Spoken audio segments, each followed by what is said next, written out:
Good morning ma'am.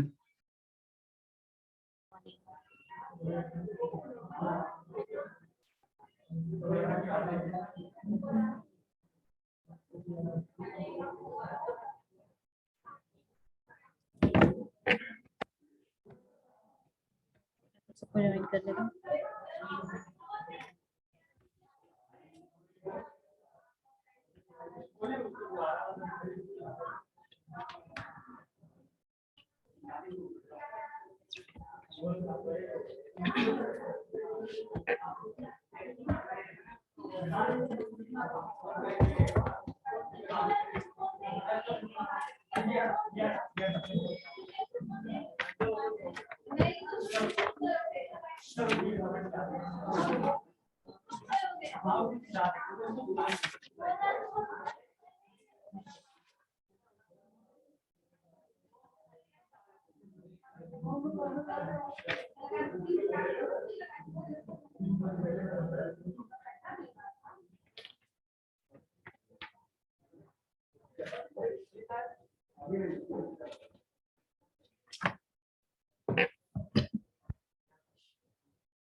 Good morning.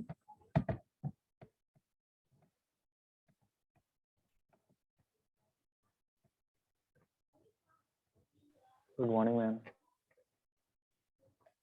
बताइए आज क्या पढ़ना है तुम्हारे सिलेबस में? आई गेस कि 2-3 ही टॉपिक है। Good morning. तुम्हारे सिलेबस में 2-3 टॉपिक है जो बचा हुआ है। एक उसमें से बड़ा टॉपिक है which is HRD and rest of the topics एक is a full module and the rest are small topics.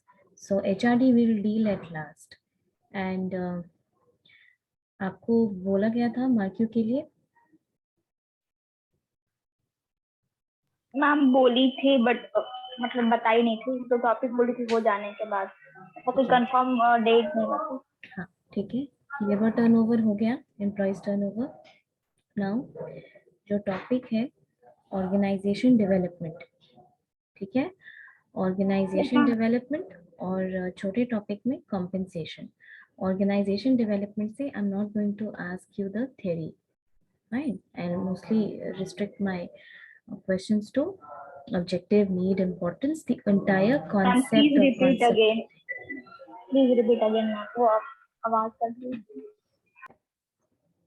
कल आप लोगों का मार्क्यू होगा, ठीक है? नॉट कल या परसों? कल नहीं परसों, ठीक है? when we have it on in online mode. Marquee होगा आपका परसों which is Friday, ठीक है? फ्राइडे को मार्क्यू होगा। I will drop this message in your group also. और टॉपिक रहेगा तुम्हारा organisation development and compensation. Okay, compensation, okay ma'am. That is a small topic, you don't need to worry. एक बार रिवाइज करोगे Yes, ma'am. तो organisation development and compensation ये दोनों topic रहेगा तुम्हारे नेक्स्ट मार्क्यू के लिए, which is on Friday, remember this.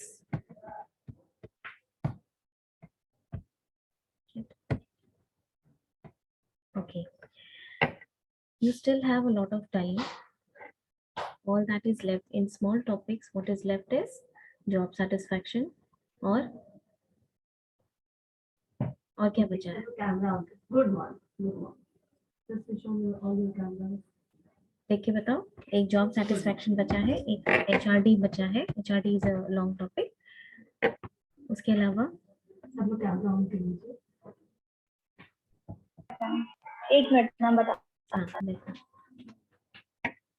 कुछ पूछना है अब तक जो हम लोगों ने जाना था उसमें मैं भी स्क्रीन शेयर कर देती हूँ, लेकिन डिटेल मैनेजमेंट क्या है, डिटेलर्स किसको बोलते हैं, क्या सप्लाई चेन का होता है और किस किस तरीके से सेलिंग होता है। रिटेल में हम लोगों ने टाइप्स ऑफ स्टोर भी पढ़ा था, जहाँ पे फिजिकल स्टोर कर सकते हैं, ऑनलाइन तो हम लोग जानते ही हैं, और employee compensation we have covered, employee welfare we have covered, social security we have covered.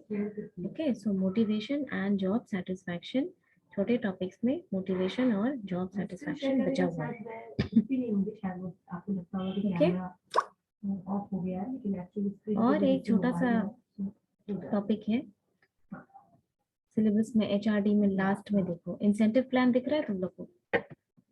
हमें जो आज शुरू करना है वो types of yes ma'am. Incentive plan देखो जो टाइप्स ऑफ लास्ट में, process and phases in organisation development, and last one is incentive plan. वो इंसेंटिव प्लान भी थोड़ा हम बताएंगे तुम लोग को कि इंसेंटिव प्लान क्या होता है, कैसे बेस्ड होता है, और उससे इंसेंटिव का डिटर्मिनेशन कैसे होता है।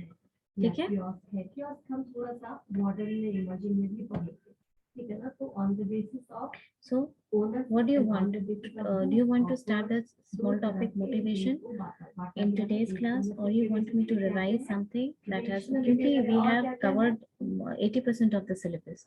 So I'm giving you this opportunity to tell me if there is anything you want me to revise.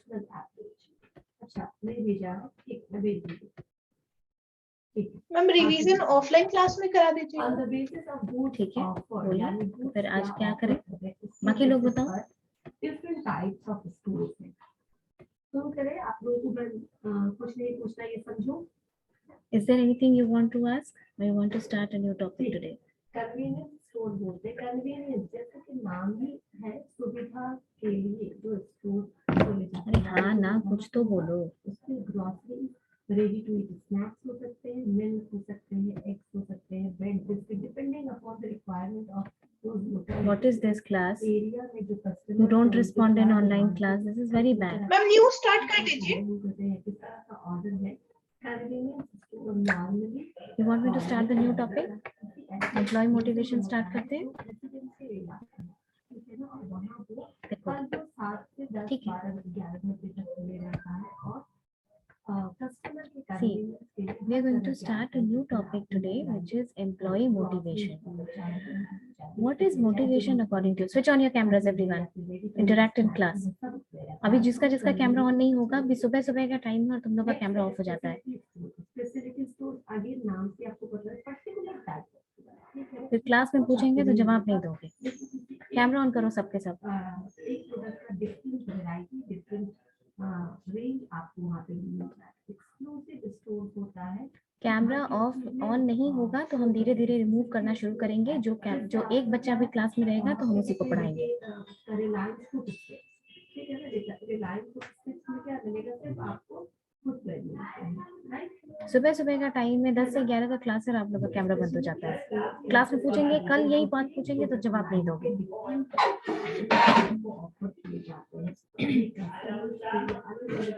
Employ motivation से क्या समझते हो, बताओ। क्या लगता है मोटिवेशन क्या होता है? एम्प्लॉय मोटिवेशन छोड़ो, अपने मोटिवेशन की बात करो। क्या होता है मोटिवेशन? कब फील होता है मोटिवेटेड लोगों को? का लेना है या मोची का लेना है तो आप उस पे जा सकते हैं। लेकिन स्पेशल स्टोर में मोची में आप एंटर कभी करते हो तो आप मैम जब हम लोग किसी काम के लिए, अगर हमारे सीनियर्स या फिर कोई भी हमें मोटिवेट करता है उस चीज के लिए कि हाँ तुम इससे भी अच्छा कर सकते हो, और तुमको ये लगता है कि किसी के मोटिवेट करने से ही वो मोटिवेट है क्या? There is no concept of self motivation. होता है कि नहीं होता है? मैम सेल्फ मोटिवेशन होता है ma'am. Just one minute, frame your answer till then I'll connect the network with LAN. जो 1 minute. यूटिलाइजेशन हो जाता है, इसलिए ठीक है। नेक्स्ट क्या है इसके बाद? नेक्स्ट है डिपार्टमेंटल स्टोर। डिपार्टमेंट का क्या मतलब होता है, तुम ये बोलो फिर समझाते हैं।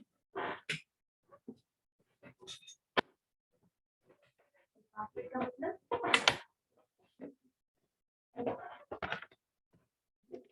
Division of product. इवैल्यूएशन पे डिपार्टमेंट इवैल्यूएशन क्या फंक्शन है कि किसको क्या फंक्शन करना है। एचआर का फंक्शन करना है, फाइनेंस का करना है। तो वहाँ पे department evaluation on the basis of different functions होता है। स्पोर्ट्स में क्या होगा, डिफरेंट प्रोडक्ट्स या डिफरेंट सर्विसेज के बेसिस पे डिपार्टमेंट या डिवीजन होता है।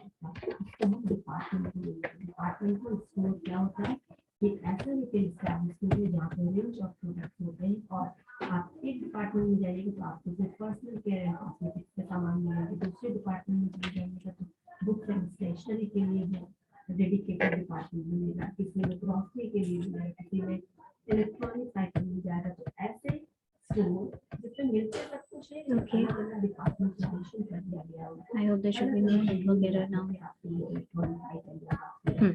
बताओ तुम लोगों को मोटिवेटेड कब फील होता है या क्या समझते हो मोटिवेशन से, ये बताओ। कई बार मॉल के अंदर भी होता है या फिर जो हम जाते हैं बताओ। मैम कोई भी कंटेंट अच्छा कैमरा ऑन कर लो। डिस्कशन करते समय एटलीस्ट ऑन रखो, लिखना या कुछ वैसा काम करना जस्ट जो पैसिव काम है उसमें ऑफ रखो। I don't mind that, I understand कि नेट का प्रॉब्लम होता है तुम लोग को, लेकिन डिस्कशन करते समय थोड़ा ऑन रखना चाहिए। हाँ बताओ। Sunil is eating something, I can make out. चलो कब मोटिवेटेड फील होता है तुम लोग को? नहीं मैम हो गया मैम। बताओ। मैम जब कोई गाइड करता है या कुछ इनिशिएट होता है, जैसे फॉर एग्जांपल जैसे मेरा हेल्थ है और मेरे हेल्थ को डाउन करना है, हेल्दी फिट होने के लिए, तो हम मोटिवेट हो जाएंगे कि मतलब फिट होने के लिए हमको हेल्थ डाउन करना है। बेसिकली मैम जब कोई गाइड करता है किसी भी चीज को करने के लिए, then this is motivated. then that is called motivation। अच्छा ये बताओ कि तुम लोग जैसे YouTube पे भी जैसे पढ़ते होगे या कुछ और पढ़ने के लिए नींद आती है या कुछ वैसा, तो आप लोग सर्च करते होंगे हाउ टू रिमेन मोटिवेटेड, कभी करते हैं? Yes, ma'am. बहुत सारा मोटिवेशन लेक्चर्स मिलेगा, बहुत सारा मोटिवेशन लेक्चर मिलेगा हाउ टू रिमेन मोटिवेटेड। अब रिमेन मोटिवेटेड में जो मोटिवेशन स्पीकर है वो बहुत अच्छी अच्छी बात करता है, ठीक है। सुबह उठिए, अब सुबह कैसे उठिए, तो ऐसे उठिए वैसे उठिए, आलस छोड़ दीजिए, अपने लक्ष्य पे फोकस कीजिए, ये कीजिए वो कीजिए। वो तो मोटिवेशन दे दिया, 10 मिनट सुनने में भी तुमको बहुत अच्छा लगा मोटिवेशन। आवाज आ रही है कि नहीं आ रही है? वीडियो रुक रहा है क्या? मैम थोड़ा डिस्टर्बेंस भी है, बैकग्राउंड से बहुत आवाज आ रही है। Soni ma'am is taking class हो रहा है ना,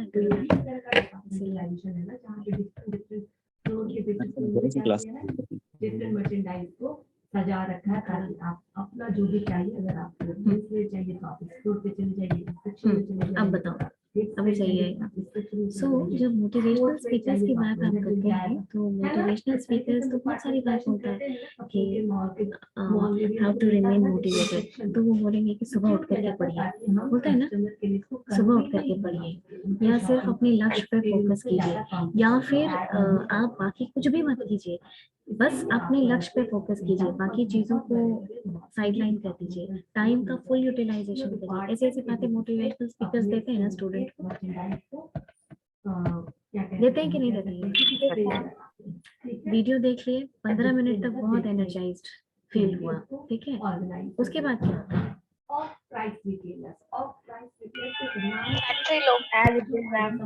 उसके बाद सुबह में फिर घोड़ा बेच के 9 बजे तक सोइए। क्लास है, बस जैसे तैसे उठे, ऑनलाइन क्लास है तो वो भी एक लॉटरी है, जैसे तैसे उठे बैठ गए, मैम कैमरा ऑन करने बोल दी तो जल्दी से सेट किए अपने आप को, क्योंकि सुबह उठना तो बहुत दूर की बात है, बस किसी तरीके से सामने में बैठ के अटेंडेंस ले लेना, ठीक है। सुबह उठना तो बहुत दूर की बात है, एक ऑनलाइन क्लास 10 बजे से टाइम से नहीं होता है, ठीक होता है कि नहीं होता है? नहीं होता है, 8 बजे से क्लासेस चलते हैं। देखो यस मैम। अच्छा चलो 8 बजे से क्लास चलता है तो 7:45 में उठ जाते होगे तुम, ठीक है, इतनी देर में एडजस्ट करते होगे। What I'm trying to say is, देखो what I'm trying to say is कि मोटिवेशन, आपको लोग मोटिवेशन का लेक्चर दे सकते हैं। कहा जाता है कि motivation can work on you, the motivation lectures can work on you only when you allow it to work on you, यानी उसका स्कोप और उसका जो काम करने का तरीका है वो तुमसे शुरू होता है, ठीक है। मोटिवेशन ऑलवेज रिमेम्बर दैट, हम लोग एम्प्लॉय मोटिवेशन की तरफ जाएंगे, लेकिन पहले आप समझिए अपने तरीके से। मोटिवेशन एक इंट्रिंसिक फैक्टर होता है, ठीक है, मोटिवेशन एक इंट्रिंसिक फैक्टर होता है, It is an intrinsic factor which urges you to achieve your target. मतलब तुम ये बात मानते हो कि तुम लोग ग्रेजुएट हो रहे हो, ग्रेजुएट के बाद इंडिया में बहुत सारा मेन एग्जाम्स होता है जो ग्रेजुएशन लेवल पे होता है कि नहीं, जो अच्छे पोस्ट का भी एग्जाम होता है। तो जहाँ तुम लोग, प्लीज डोंट माइंड, लेकिन हम तो एक एग्जाम्पल दे रहे हैं, जहाँ तुम लोग ये बोलते हो कि मैम सुबह नींद ही नहीं खुलती है, वहाँ कोई ऐसा भी होगा जो फुल टाइम जॉब के साथ साथ कंपटीशन के एग्जाम की तैयारी करता है कि नहीं, निकालता है कि नहीं, ठीक है, निकालता है। तो तुमको लगता है कि तुम्हारे ऊपर जिस तरीके से मोटिवेशन लेक्चर वर्क कर रहा है उसके ऊपर भी वैसे ही वर्क करता है, या अगर तुम्हारे ऊपर वर्क नहीं कर रहा है तो उसका मतलब उसके ऊपर भी वर्क नहीं कर रहा है। मैम कोई सेल्फ मोटिवेटेड भी होते हैं। Exactly. It is not just about self motivation. Motivation is an intrinsic factor. Always remember this. कि motivation is an intrinsic factor. जब हम तुमको करियर प्लानिंग पढ़ा रहे थे तो तुम लोग को याद होगा, करियर प्लानिंग पढ़ाते समय एक बात ये बताए थे कि करियर प्लानिंग के लिए जब डेवलपमेंट होता है, करियर प्लानिंग नहीं डेवलपमेंट जब पढ़ा रहे थे हम, तब ये बताए थे करियर डेवलपमेंट भले अपॉर्चुनिटी तुमको ऑर्गेनाइजेशन प्रोवाइड करेगा, लेकिन उसका इनिशिएटिव तुमको खुद लेना है ना। एक बैच में किसी भी ऑर्गेनाइजेशन में 250 लोग के लगभग ज्वाइन करते हैं, क्या सारे लोग जीएम बन जाते हैं? नहीं बनते हैं ना। सोचो टीसीएस वगैरह क्या होता है, बल्क में लोगों को उठाता है ना। किसी इंजीनियरिंग कॉलेज में गया, वहाँ पे प्लेसमेंट हुआ तो 60 लोगों को इस कॉलेज से ले लिया, 150 लोगों को इस कॉलेज से उठा लिया। एक बैच में वो 200-250 लोगों को कलेक्ट करता है पूरे इंडिया से अक्रॉस डिफरेंट कॉलेजेस। लेकिन उसमें से कुछ आईटी प्रोफेशनल्स होते हैं जो अपने करियर में बहुत एक्सेल कर जाते हैं, करते हैं कि नहीं, करते हैं ना, बहुत आगे तक चले जाते हैं। कुछ मीडियोकर रह जाते हैं, कुछ के मन में सेंस ऑफ कॉम्प्लिसेंसी होती है कि मुझे स्विच नहीं करना है, मुझे न्यू स्किल्स नहीं सीखना है। कोई बात नहीं है, पैसा आ रहा है, जैसा चल रहा है, दैट्स ईज ऑफ लाइफ, तो ऐसा ही कंटिन्यू करते हैं। While there are other people who are hungry for their career development, उनको किस चीज का मोटिवेशन होता है? क्या कोई बाहर से तुमको मोटिवेट कर सकता है? सिर्फ तब तक जब तक तुम्हारा इंटरनल फैक्टर भी उसको सपोर्ट करता हो। Okay, so always remember that employee motivation is an intrinsic factor which will urge you, which will enthuse you to achieve your goals. अब ऑर्गेनाइजेशन में मोटिवेशन क्यों जरूरी है, ये बताओ।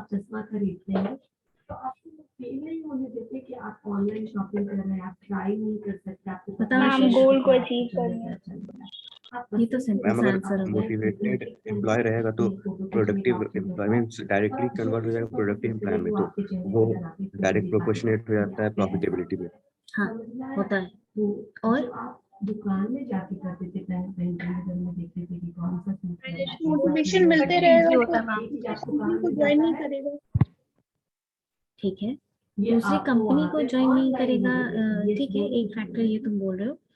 देखो ऑर्गेनाइजेशन में एम्प्लॉयज को मोटिवेटेड होना, जैसे वो वैसी ही बात है जैसे स्टूडेंट को कॉलेज आने के समय मोटिवेटेड होना।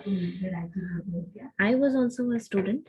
हम अपने एक्सपीरियंस से तुमको बताते हैं कि कुछ टीचर्स का क्लास ऐसा होता था, हमारे इंडस्ट्रियल रिलेशन के जैसे टीचर थे, he was one of my favourite teachers I ever have experienced. तो हम लोगों का स्पेशलाइजेशन सब्जेक्ट पढ़ाते थे, इंडस्ट्रियल रिलेशन, ट्रेड यूनियन पढ़ाते थे, और थर्ड सेमेस्टर होता था ठंडी के टाइम पे, ठीक है, बिल्कुल नवंबर के समय में, सितंबर अक्टूबर से स्टार्ट होता था थर्ड सेम, जिसमें स्पेशलाइजेशन पढ़ते थे हम लोग एमबीए में। ही वाज वन टीचर जिनका क्लास जब होता था ऑल्टरनेट डेज पे, तब हम लोगों को ये I am telling you this about my self personally, कि उनकी क्लास में कभी ऐसा फील नहीं होता था कि वो ठंड में उठ करके जा रहे हैं क्लास करने के।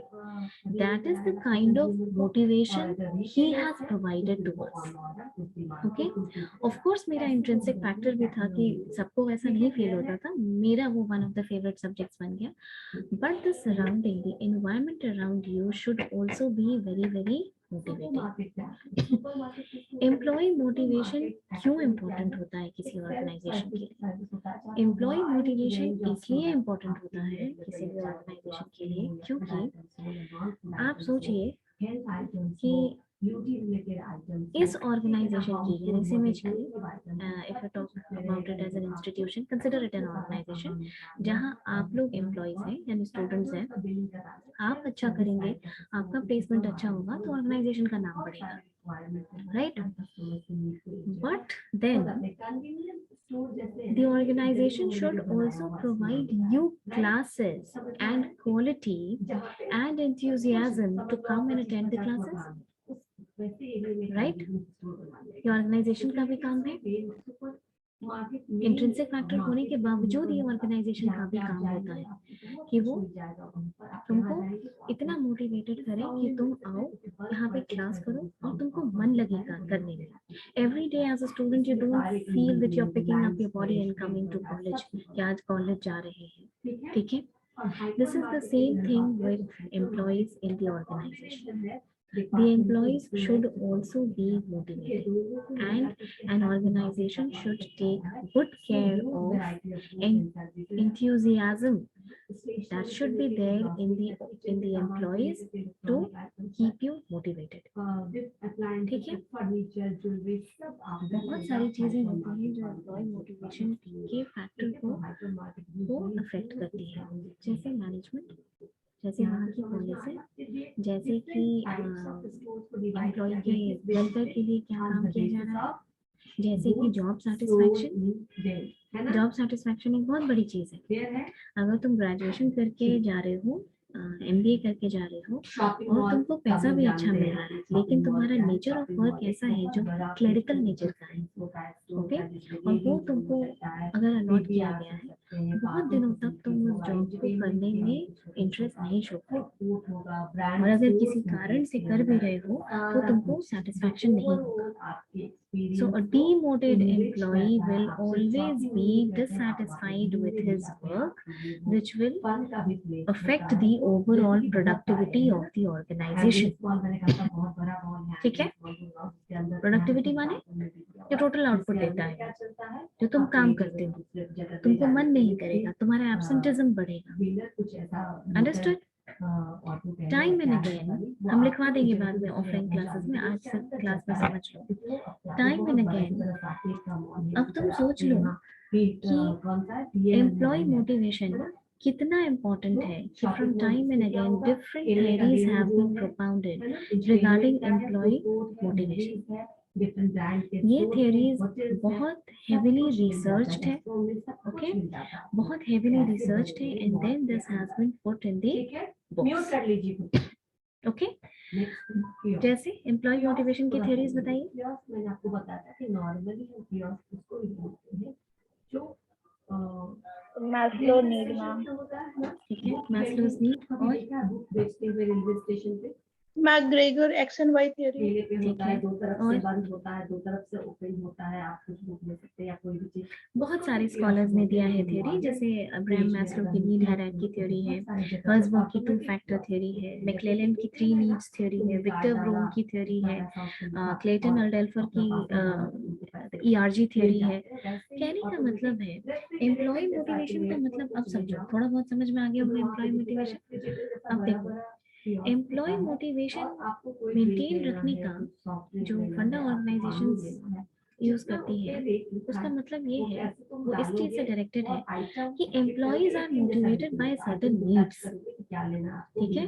हर एम्प्लॉय जो ऑर्गेनाइजेशन में आता है उसकी कुछ नीड्स है। अगर आप उस नीड्स का ख्याल रखते हैं, अगर आप उस नीड्स को अचीव करने में, फुलफिल करने में एम्प्लॉयज की हेल्प करते हैं, तो एम्प्लॉयज का मोटिवेशन होता है, एम्प्लॉयज मोटिवेटेड रहते हैं, ठीक है? देयर आर सर्टेन नीड्स, तुम्हारी भी कुछ नीड है, अब तुम किसी कहीं जगह पे काम कर रही हो, तुमको पैसा नहीं मिल रहा है, क्या तुम्हारी नीड पूरी हो रही है?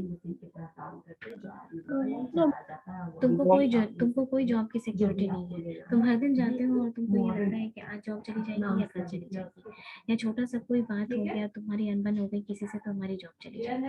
Job security is also one of the employees need.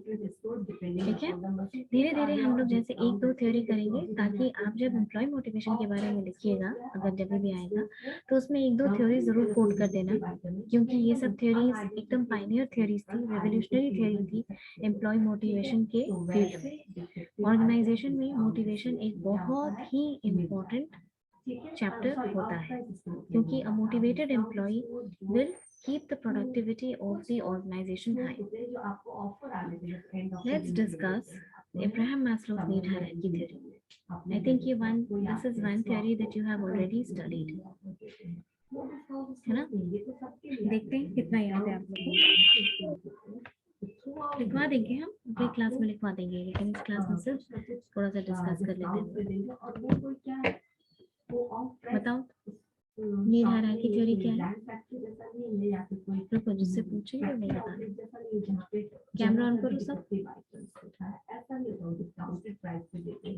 Generally some merchandise offered by those is broad, क्योंकि उनके पास बहुत अधिक सामान होता है, अधिक रेंज होता है।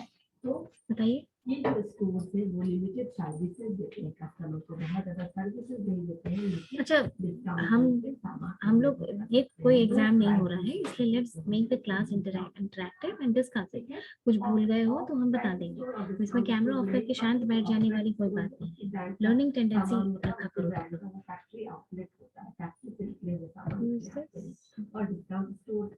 ठीक, बताओ, याद करो। ये थ्योरी याद रखना कि कोई भी इंटरव्यू देने जाओगे मैनेजमेंट का, साइकोलॉजिकल है, ये थ्योरी जरूर पूछी जाएगी।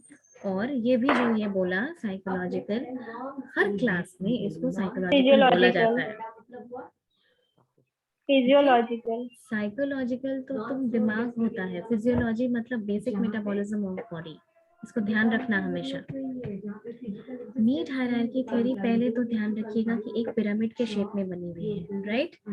हायरार्की नीचे से ऊपर क्यों बनी हुई है पिरामिड के शेप में? क्या रीजन है इसका शेप में बनाने का? क्योंकि मैम एक नीड अराइज हो, मतलब खत्म होने के बाद दूसरा नीड अराइज होता है। ठीक है, अब बताओ, तुम लोग पहले बताओ, इन्फॉर्मेशन दो, और उसके बाद फिर हम इसको समराइज कर देंगे इस थ्योरी को।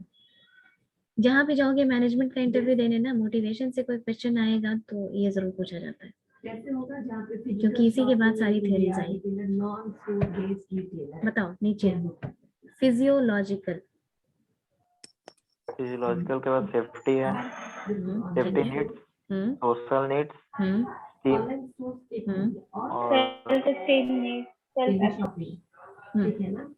बोलो विनीत। शॉपिंग भी हो गया, जहाँ पे कोई दुकान नहीं है। सेल्फ एस्टीम उसके ऊपर, direct selling, Instagram, social marketing, self actualization. ये बताओ कि ये थ्योरी हायरार्की के टर्म्स में क्यों बनी हुई है? हायरार्की के शेप में इसलिए बनी हुई है क्योंकि अब्राहम जैसे अकॉर्डिंग टू, बोलो मैम, जैसे जैसे हम लोग को नीड चाहिए वैसे वैसे सबसे पहले मैम जॉब सेटिस्फैक्शन के लिए पहले रोटी कपड़ा मकान, उसके बाद फिर जॉब सिक्योरिटी चाहिए, फिर उसके बाद रिस्पॉन्सिबिलिटी चाहिए, सोशल नीड चाहिए, उसके बाद मतलब हायरार्की के थ्रू बना हुआ है। अब्राहम मैस्लो का नाम बहुत बड़ा है मोटिवेशन के फील्ड में। He has given this pioneer theory in the field of employee motivation. इसको हायरार्की में इसलिए बनाया गया है क्योंकि Abraham Maslow believed this that only, देखो इसके थ्योरी और यार्जी थ्योरी में कॉन्ट्रास्ट ड्रॉ करने के लिए आता है कभी कभी, तो दोनों के बीच में अंतर समझो। अब्राहम मैस्लो ने ये बिलीव किया कि जब तक जो तुरंत से पकड़ लेता है मार्केट, जैसे कि एक जगह, हाँ करेक्ट, एक टाइम में मैम थोड़ा सा बिल्कुल अपना टाइम आएगा, लेकिन अभी चल रहा होता है, पिक करते हैं, टी शर्ट पहनते हैं और देखो एम्प्लॉय मोटिवेशन के फील्ड में अब्राहम मैस्लो का बहुत बड़ा नाम है। He is supposed to be the pioneer in the field of employee motivation. आपको ये समझना होगा कि ये हायरार्की में क्यों बना हुआ है। ये हायरार्की में पिरामिड के शेप में इसलिए बना हुआ है क्योंकि अब्राहम मैस्लो का ये मानना था कि only until one need of a person is fulfilled then only we move towards the next need which is a higher need। ठीक है, एक नीड पूरा हो जाने के बाद ही हम दूसरे नीड की तरफ प्रोग्रेस करते हैं, इसीलिए इसको हायरार्की में बनाया हुआ है। और एक कारण है बनाया हुआ, फिजियोलॉजिकल नीड का जो बेस है, पिरामिड का जो बेस होता है वो सबसे ब्रॉड होता है कि नैरो होता है? मैम ब्रॉड है। ब्रॉड होता है मैम। क्यों ब्रॉड होता है? क्योंकि ये नीड ज्यादा होती है, ठीक है, इसीलिए that is why this is the physiological need। next we come to security need। उसके बाद social need जिसको belongingness need या gregariousness need भी बोला जाता है, फिर self esteem, self actualization। physiological need में क्या क्या आता है? Food, food, shelter, home, cloth. House. देखो अभी डिस्कस कर रहे हैं ना हम लोग, तो कैमरा ऑन करो, थोड़ी देर के बाद ऑफ कर लेना जब तुम लोग लिखोगे या आएगा के लेक्चर। बताओ ma'am. Food, water, cloth. Food, water, cloth, रोटी कपड़ा मकान, ठीक है, air to breathe, water to drink, physical needs of human beings are also in physiological need। Okay, these are the basic needs जो ये माना जाता है कि वर्कर्स को इतना नीड पहले उसका ऑर्गेनाइजेशन को टेक केयर करना चाहिए कि आप वर्कर्स का इतना नीड कम से कम फुलफिल कर दीजिए। Okay, these needs should be fulfilled by the organization। तब एम्प्लॉय मोटिवेटेड रहेंगे काम करने के लिए। Once these needs are fulfilled, एक बार जब ये needs fulfill हो जाती है तो फिर क्या होता है? They move towards the next need। What is that need? Safety need. Safety needs. Safety and security need। क्या हुआ इसका जॉब मतलब? सिक्योरिटी। जॉब सिक्योरिटी, जॉब ठीक है, सिक्योरिटी। ठीक है, एक जॉब सिक्योरिटी। और किसी तरीके का सिक्योरिटी है क्या इसमें? Ma'am financial security, security against accident और इंजरी। Very good. जॉब, देखो फाइनेंशियल सिक्योरिटी तो जो विनीत ने बोला तुम उसमें डाल सकते हो, लेकिन ये एक्सीडेंट वाला जो चीज है, ये दोनों चीजें याद रखना। जब आप इस थ्योरी को देखेंगे ना, तो this theory dates back to the era of 1960s। Okay, उस वक्त की लगभग ये थ्योरी आप देखेंगे तो उस टाइम की कोई भी थ्योरी पढ़ने का तुम लोग को बार बार बताते हैं, उस थ्योरी के कॉन्टेक्स्ट को समझने का रेलेवेंस यही है कि आप उसका डेट पहले देखिए पढ़ने के पहले कि ये थ्योरी किस टाइम पे दी गई है, इस थ्योरी का कॉन्टेक्स्ट रेलेवेंस उस समय क्या रहा होगा। उस समय देखो इंडस्ट्रीज में प्रोडक्शन तो लार्ज स्केल हो ही रहा था, लार्ज स्केल प्रोडक्शन, बड़ी मशीन्स का यूसेज, ये सब होने की वजह से क्या होता था? ये सब होने की वजह से एक्सीडेंट प्रोन एनवायरनमेंट था। Time and off, you know, the workers, time and again, what happened that workers got injured, they used to get disabled। तो अगर डिसेबलमेंट नहीं भी होता है, हाथ नहीं करता है, पैर नहीं करता है, उंगली नहीं भी करती है, तो भी इंजरी तो होता है। Okay, so these injuries will lead to a sense of insecurity. तुम अगर सोचो कि कॉलेज आ रहे हो, एवरी डे तुम कॉलेज आ रहे हो, और कॉलेज आने के टाइम पे तुमको लगता है कि हम इंजर हो जाएंगे, इस बात का तुमको इस बात का तुमको टेंशन हो, तो तुमको कैसा लगेगा हर दिन कॉलेज आने में? सेंस ऑफ इनसिक्योरिटी आएगी ना, तुम्हारा मन नहीं करेगा आने का। अब ये मजबूरी है तुम्हारी, तो तुमको कॉलेज आना ही है। लेकिन अगर तुमको लगे कि क्लासरूम में कांटी निकली है या कोई वैसी चीज है, कहीं हाथ कट जाएगा, कहीं पैर कट जाएगा, कुछ हो रहा है, एवरीडे तुमको तुम्हारे इंजरी का चांसेस स्ट्रॉन्ग है, you will not feel like coming to the college everyday. तो उसी तरीके से जो वर्कर्स थे वो काम तो कर ही रहे थे, but there was a sense of insecurity. अब देखो जिसके पास पैसा नहीं है, खाने के लिए रोटी नहीं है, ठीक है, पीने के लिए साफ पानी नहीं है, क्या वो ये सब सोचेगा कि मुझे चोट लग जाएगी या कुछ हो जाएगा? नहीं सोचेगा ना। कोविड में हजार किलोमीटर बच्चे को सिर पे रख करके कोई वर्कर गर्मी का टाइम था उस वक्त, याद है? फर्स्ट वेव के टाइम पे गर्मी का टाइम था, उस वक्त वर्कर सर पे बच्चे को लेकर के चले आए। उस वक्त क्या वो सोच रहे होंगे कि मुझे कहीं इंजरी हो जाएगी, मैं कहीं फेंट हो जाऊंगा? नहीं, क्योंकि उनके पास खाने के लिए रोटी नहीं थी।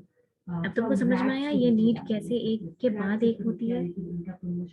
Only when your physiological needs are fulfilled, then you move towards the next need, as said by Abraham Maslow, which is safety and security need. उसके बाद कौन सा नीड है? कोई मॉडल नहीं आया मैम सोशल उसका मतलब what is the meaning of that? Modelling का काम करेंगे अपने बिजनेस के लिए खुद मॉडलिंग का काम where belongingness and love with friends and family. अच्छा ये बताओ, हॉथरॉन एक्सपेरिमेंट याद है? ज्यादा खर्चा नहीं करे जहाँ पे आपको पेड मार्केटिंग करना पढ़े हो वो याद है? सब आप सेव करके क्वालिटी पे ध्यान दे रहे हो। एल्टन मायो का हॉथरॉन एक्सपेरिमेंट पढ़े होगे? प्रीमियम प्रोडक्ट है, ठीक है।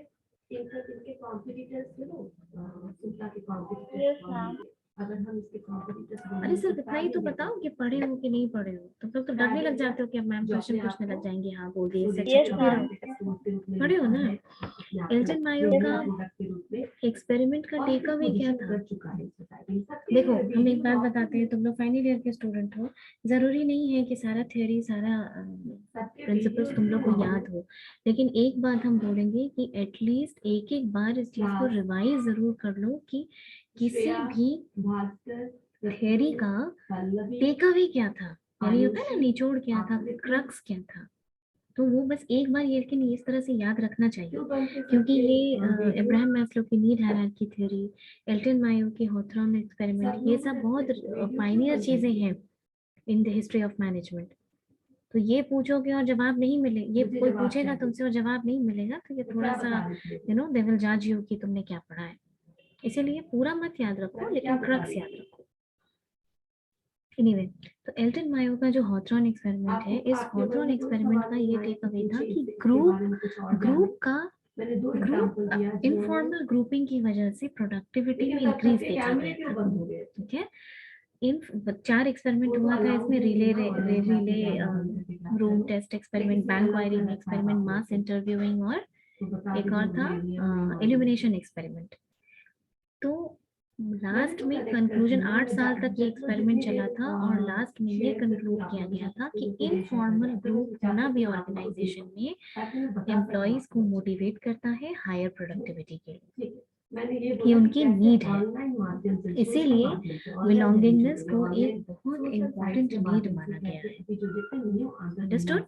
We at the end of the day we are all humans. We love to be around people who love us, and we love to give them the love back. We like to be around people who are our family and friends. So organization में भी informal grouping जरूरी होती है। ठीक है, ऐसे बहुत सारे आपको न्यू अपकमिंग ये तीनों। अच्छा ये बताओ, अब्राहम मैस्लो ने कोई लोअर ऑर्डर नीड और हायर ऑर्डर नीड बताया है? और अगर बताया है तो इसमें लोअर ऑर्डर नीड कौन कौन सा है और हायर ऑर्डर नीड कौन कौन सा है ना? वो कैसे रिटेलिंग करते हैं, मैं गेस करो। ये पांचों नीड तो तुम ही लोग बताए, अब इसमें से लोअर और हायर कौन कौन सा है? मैम लोअर है फिजियोलॉजिकल और नीड एंड सिक्योरिटी और सोशल, अपर वाले में सेल्फ एस्टीम और सेल्फ एक्चुअलाइजेशन। हाँ, लोअर ऑर्डर नीड ये तीनों है जो भी हम लोग डिस्कस किए, और हायर ऑर्डर नीड में क्या है? सेल्फ एस्टीम और सेल्फ एक्चुअलाइजेशन। ठीक, अब बताइए सेल्फ एस्टीम का क्या मतलब है? Respect, recognition. And why do you think we need that? हम लोग जो अभी डिस्कस किए ना, फिजियोलॉजिकल से safety and security, safety and security से सोशल नीड, हम लोग को पहुंचने में 10 मिनट लगा क्लास में। 10 मिनट में डिस्कस कर लिए हम लोग, तीन क्रॉस कर लिए पिरामिड में। लेकिन इन रियलिटी ऐसा नहीं होता है।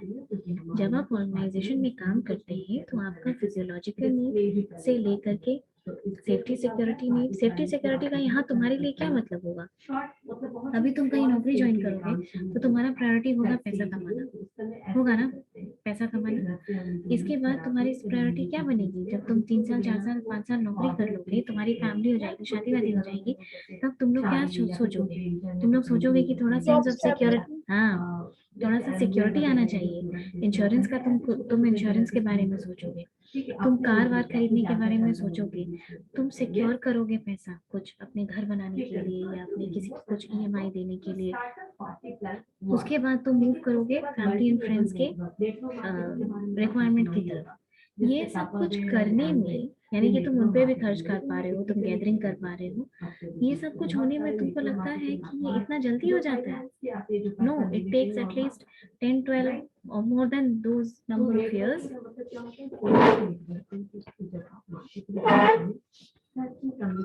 You need more than those number of years to attain that much of security. ठीक है? इतना सब कुछ अटेन करने के बाद तुम्हारा जो बैंक बैलेंस है या जो तुम्हारी मॉनेटरी स्टेबिलिटी है वो अच्छी हो जाती है, ठीक है? तुम इनफ पैसा कमा लिया, उसके बाद तुमको पैसे का बहुत ज्यादा ग्रीड नहीं होता।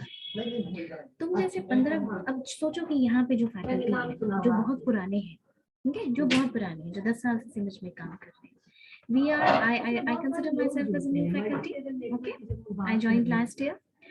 अब जो फैकल्टी बहुत पुराने हैं, 10 साल 12 साल से यहाँ सिमज में काम कर रहे हैं, can they be treated similarly with us?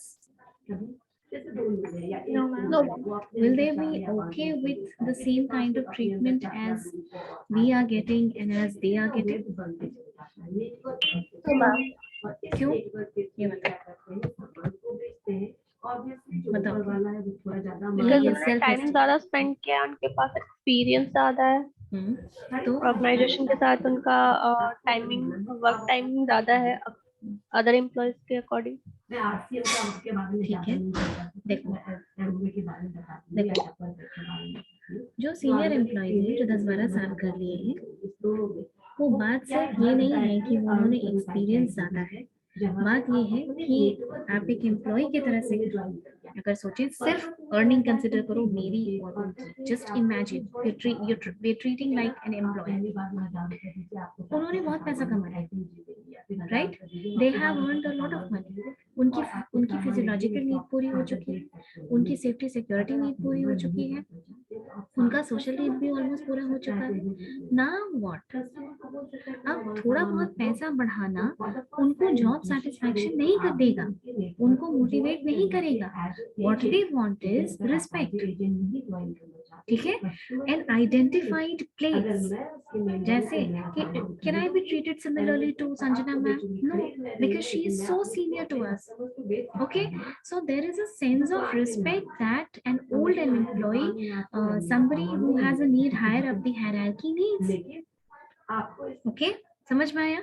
उनको अलग से सेल्फ एस्टीम का एक नीड होता है, जो अगर ऑर्गेनाइजेशन फुलफिल करती है, अगर ऑर्गेनाइजेशन टेक केयर करती है, तो ऐसे एम्प्लॉइज उन चीजों से मोटिवेटेड होते हैं। अब आप अगर ऑर्गेनाइजेशन के टर्म्स में बात करेंगे तो सेल्फ एस्टीम हम कैसे कर सकते हैं? जैसे कोई मैनेजर जिसने बहुत लंबा टाइम स्पेंड किया है, उसके लिए हम तुम एक सेपरेट कैबिन बना सकते हो, एक क्यूबिकल बना सकते हो, it's an identified place which will identified है, उनको रिकॉग्नाइज कर सकते हो, ठीक है, उनका रोल्स एंड रिस्पांसिबिलिटीज चेंज कर सकते हो, अंडरस्टूड? क्योंकि money is not the sole motivator in the organization. Next we come to self actualisation. Self actualize करने का क्या मतलब होता है? एक्चुअलाइज करने का मतलब होता है you realise your own power.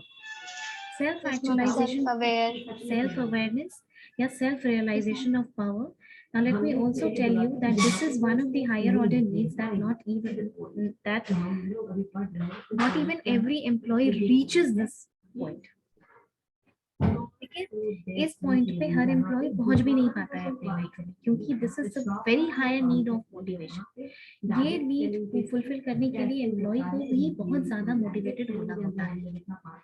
Self actualisation का मतलब है you have the self awareness to you have the confidence that you can bring about change in the organization or the lives of people.